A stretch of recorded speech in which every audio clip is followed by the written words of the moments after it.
Captain Elijah Eli Monroe had always believed that a pilot's reputation was forged in hours of flawless performance rather than in proclamations of skill. Over a decade at the yoke of everything from turboprops to wide bodies, he had logged more than 10,000 flight hours without a single blemish on his record. Yet, on that fateful Tuesday morning, as he approached the cockpit door of Flight 437 bound for Atlanta, he was blindsided by an accusation so absurd it might have been laughable if it weren't so malicious. A ground technician blocked his path, eyes darting with nervous tension. "Captain Monroe," he stammered, clutching a clipboard. "There's been a complaint." Before Eli could ask for details, two airport police officers appeared in the narrow jet bridge, their badges glinting under fluorescent lights. One produced a memo. A passenger alleges use of a racial slur during boarding. No audio recording, no corroborating witnesses, just one anonymous allegation. Eli's heart froze. He demanded to see the passenger, to review any evidence, to call his first officer as witness, any procedural safeguard that might dispel the calumny. Instead, the officers recited the airline's zero-tolerance policy and informed him he was grounded indefinitely, pending investigation. He watched in stunned silence as they stripped his captain's credentials, leaving in his hand a terse form stating only, "You are relieved of duty." In the sterile confines of an interview room, HR representatives glanced at each other over cubicle walls.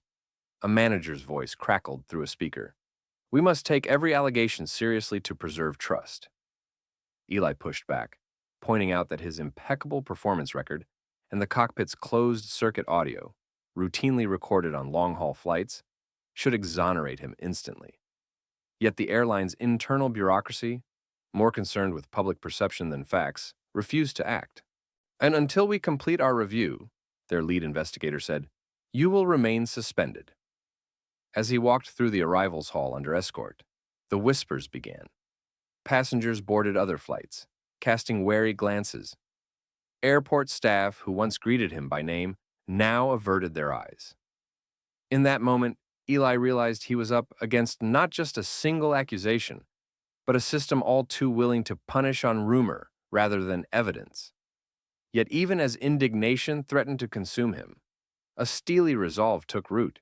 He would clear his name, reclaim his life's work, and prove that truth, like a flight plan, cannot be derailed by baseless rumors.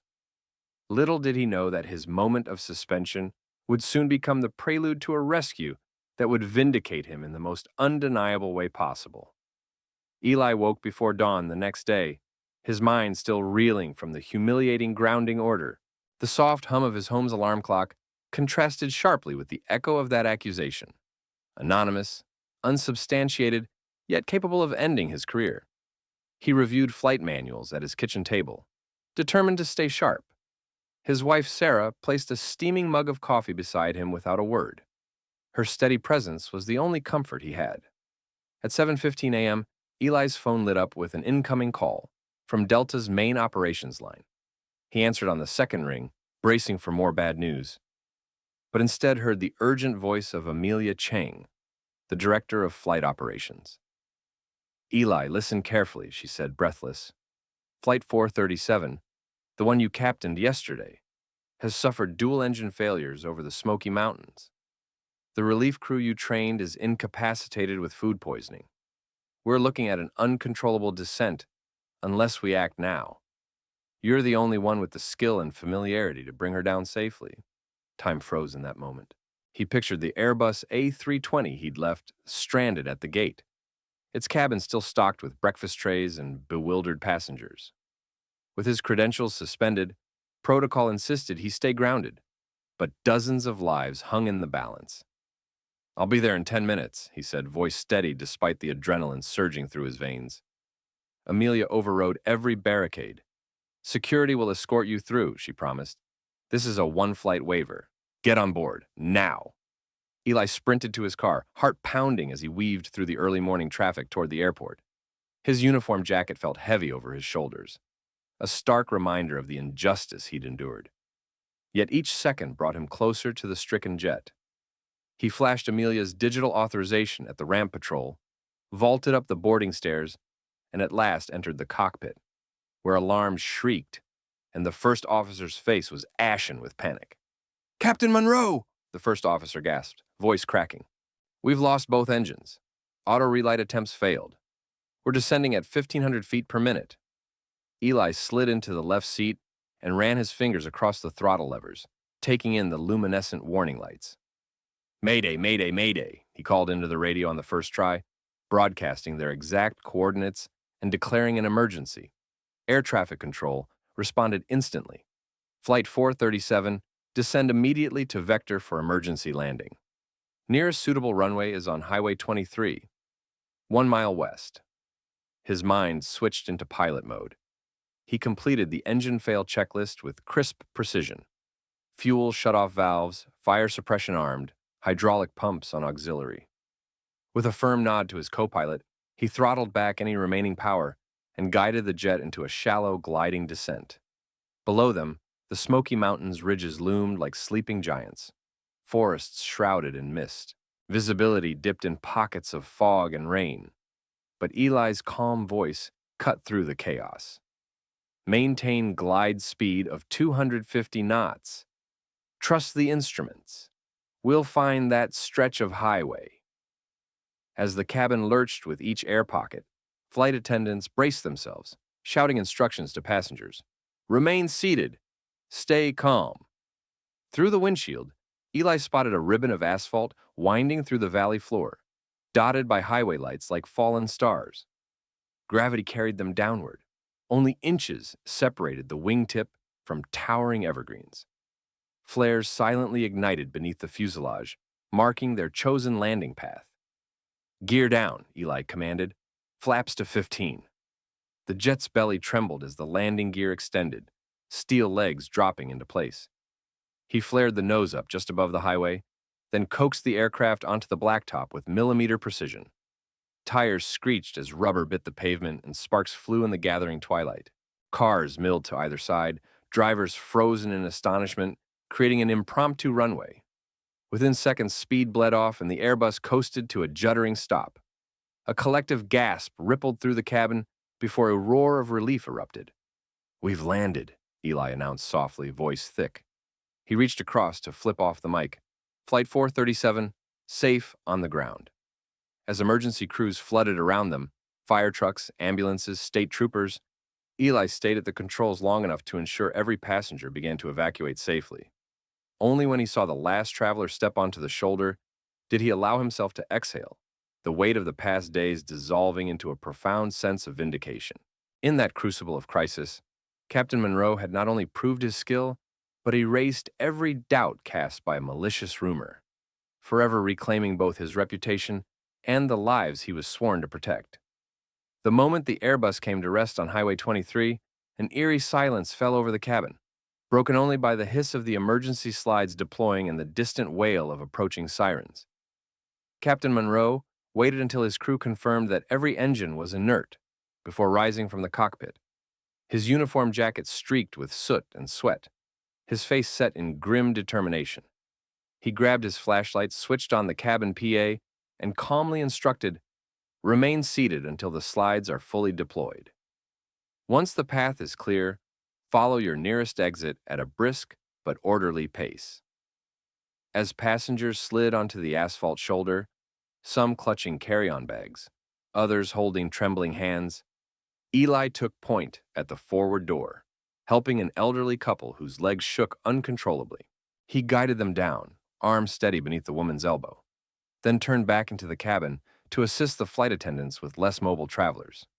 A young mother struggled with her infant on her hip. Eli knelt beside her, easing the child into his arms while the mother descended the slide. Every face he passed bore wide, terrified eyes that softened into relief when they met his. "Thank you, Captain," they murmured, voices hoarse. Outside, fire engines skidded onto the highway, and bright floodlights bathed the scene in harsh clarity. State troopers and paramedics sprang into action. But it was Eli who directed the initial rescue. He flagged down a passing school bus and convinced the terrified driver to shuttle passengers to a nearby rest stop, ensuring no one was left stranded beside the dark forest. When a small fire flickered beneath the wing root, he waded through the smoke to confirm that no one remained aboard. then returned to help firefighters hook hoses to the nearest hydrant. By the time the last passenger had boarded waiting ambulances or family-rented vans, dusk had fallen and news helicopters circled above, their spotlights cutting cuts through the pine trees. Reporters clamored for interviews. TV cameras captured every soot-soaked gesture of gratitude. Through it all, Eli remained the picture of composure, calmly submitting statements to the National Transportation Safety Board, answering medical staff's questions about potential injuries, then stepping aside to let survivors reunite with loved ones. It was only when the highway lay empty once more that he allowed himself to exhale.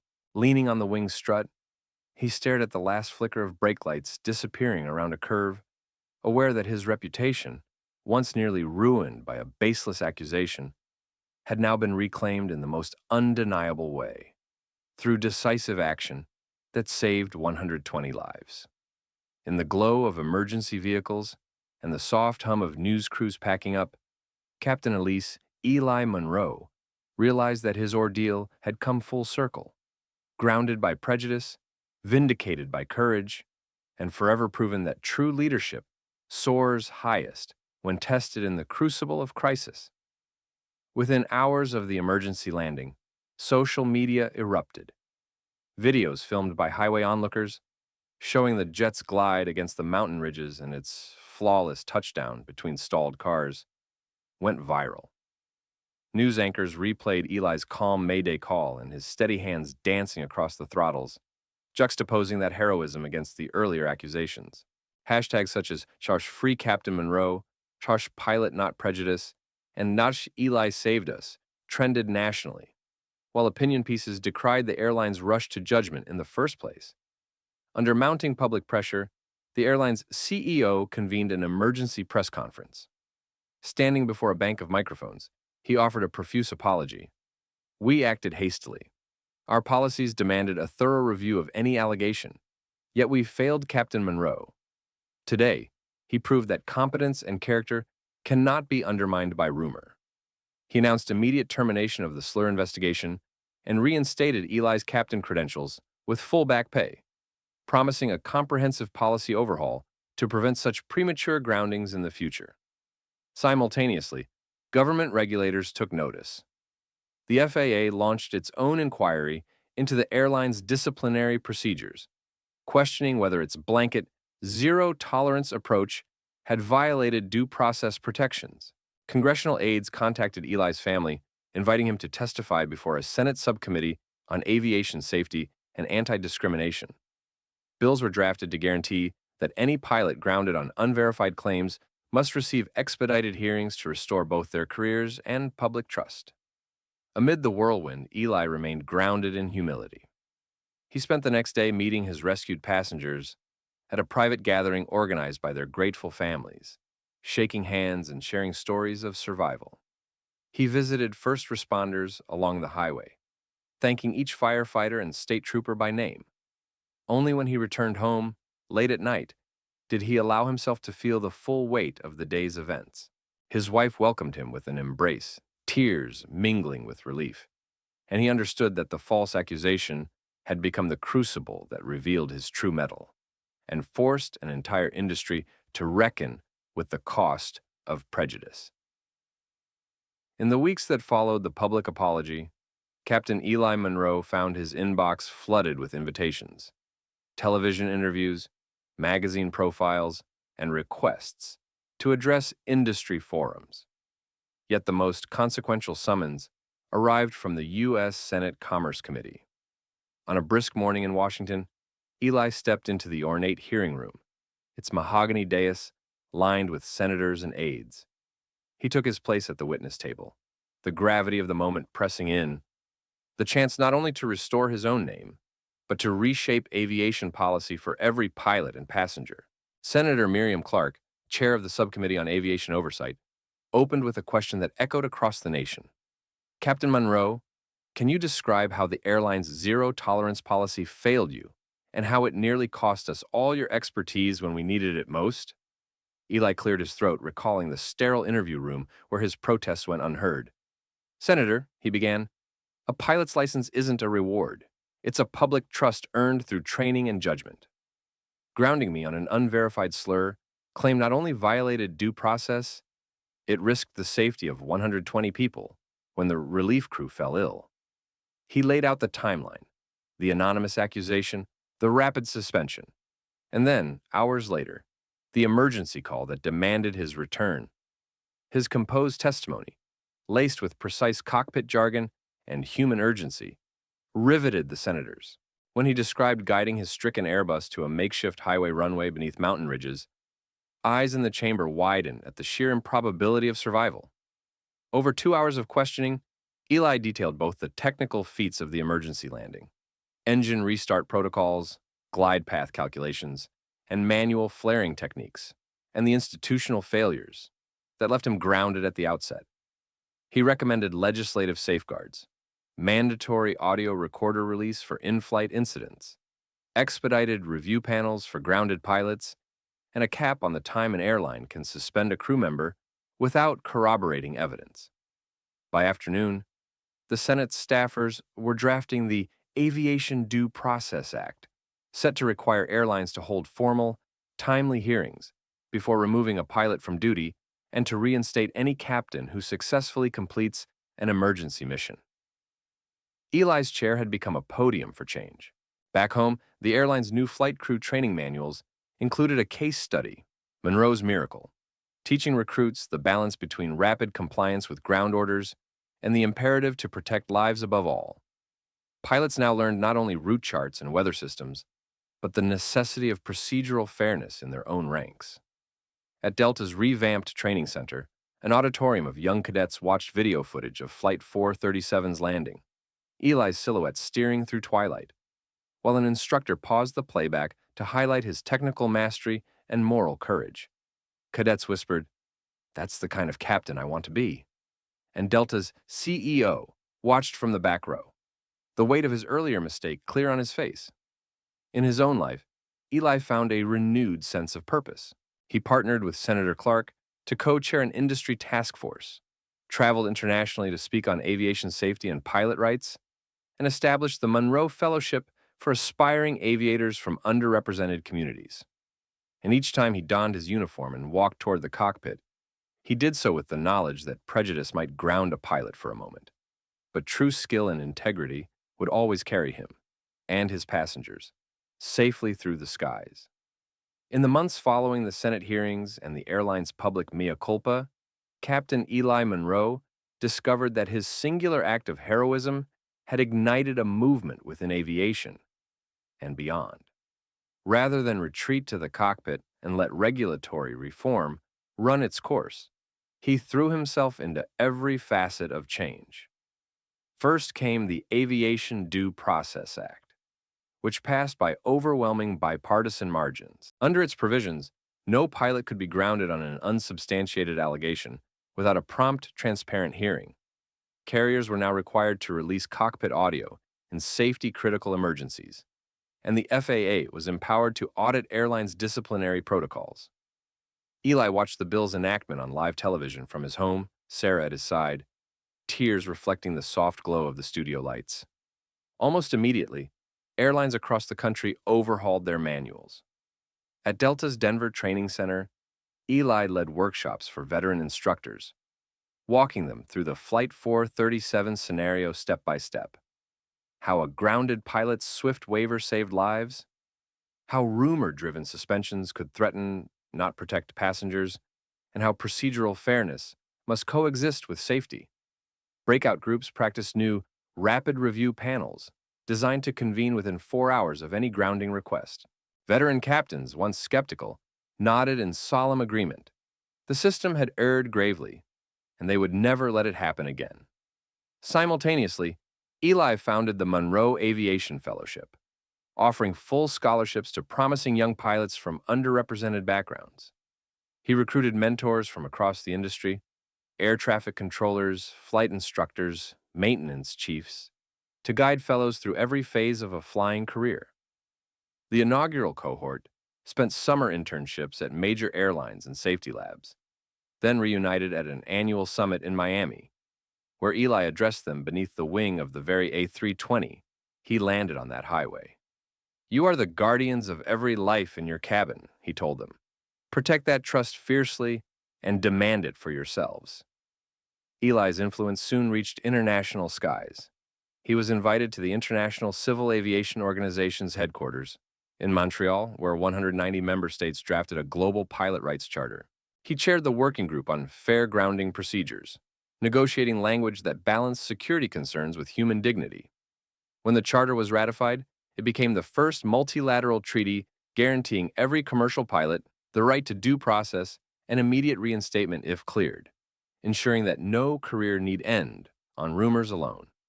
Back home, Airline Safety Week in Chicago featured Eli as its keynote speaker. Thousands of pilots and executives packed the hall, watching live demonstrations of emergency landing simulators and new cockpit recorder transparency tools.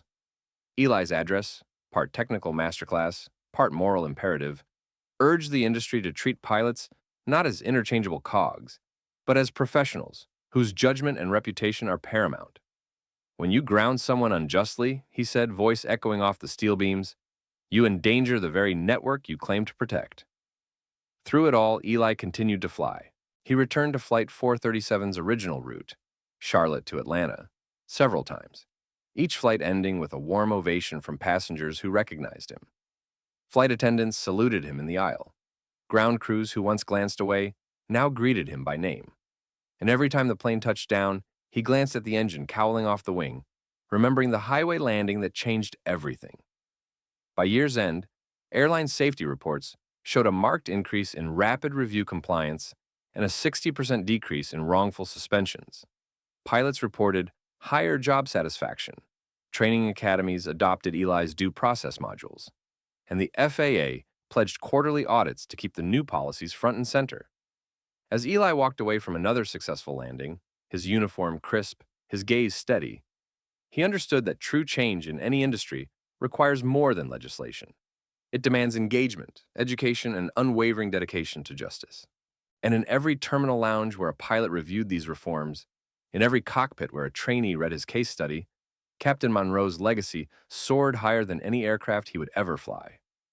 5 years after that highway landing, Captain Elijah Monroe stood in the cavernous atrium of the National Aviation Museum, his polished dress uniform glinting beneath the high windows. A bronze relief on the wall depicted Flight 437 descending between mountain ridges, etched with the names of the 120 passengers whose lives he saved. Beneath it, a small plaque read simply, "Courage in the face of groundless doubt."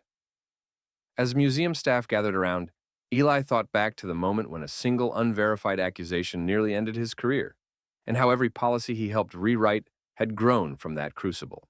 Across the years, the Monroe Fellowship had sent over 200 aspiring pilots through rigorous training and mentorship programs he'd designed. Many now captained their own airliners, carrying his legacy into every cockpit. At today's ceremony, 2 alumni in crisp uniforms presented Eli with the inaugural Monroe Medal for Pilot Advocacy, honoring his tireless work to enshrine due process in aviation law. The first of these pilots, an African immigrant who once feared discrimination at the gate, saluted Eli before delivering a stirring testimony about how Monroe's reforms had safeguarded her career and restored her faith in justice. Outside the museum, a modern airliner named the Spirit of Monroe gleamed on the tarmac, its fuselage painted with a stylized wave, symbolizing both the Smoky Mountains descent and the wave of reforms that swept through the industry. Eli walked its length, running his palm along the steel skin, remembering the hum of that Airbus in emergency glide mode, and the collective gasp when its wheels kissed the asphalt. Crew members lined up to board, each wearing a lapel pin shaped like the highway's center line, a subtle nod to the landing that had rewritten airline policy worldwide. That evening, at a gala beneath the museum's soaring glass canopy, Eli raised a glass to a room filled with former senators, FAA commissioners, and airline CEOs. Once his adversaries, now steadfast allies. They toasted not only his skill as a pilot, but his unwavering insistence that no professional should be grounded by rumor. As the spotlight shifted to Eli's quiet smile, he realized the true measure of his journey, not in accolades or statutes, but in the knowledge that every flight from this day forward would carry passengers under safer rules, and every pilot would fly free of fear that a single word, no matter how false, could derail their dreams. Late that night, Eli returned to the cockpit of a laid-over jet, its cabin empty except for the soft glow of instrument lights. He ran through a pre-flight checklist out of habit, each switch and gauge a reminder that excellence demands both precision and integrity. As he settled into the captain's seat, he whispered a silent thanks to the ground crew, to his wife who stood by him, and to the passengers who trusted him with their lives. When he finally leaned back and closed his eyes, he felt liftoff, not just in altitude, but in the soaring promise of a career reborn, a legacy in flight that would never be grounded again.